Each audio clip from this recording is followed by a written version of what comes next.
partir du moment où il y a de l'impunité, à partir du moment où on laisse faire, eh bien forcément, l'insécurité monte à tous les niveaux. Le fils de Nadine Morano, interpellé pour délit de fuite et pour conduite sous l'emprise de cocaïne. Il faut sanctionner de manière extrêmement sévère.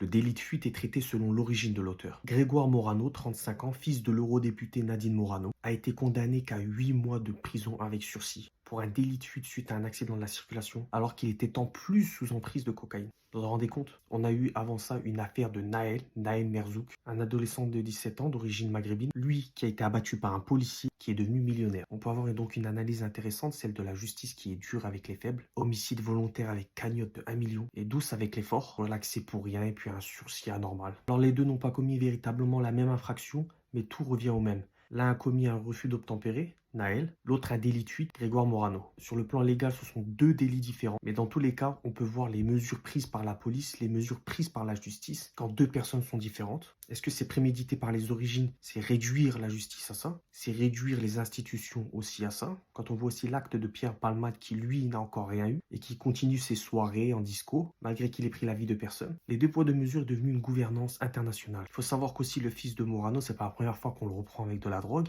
et pourtant, il n'a encore rien, on a du sursis. Pourquoi?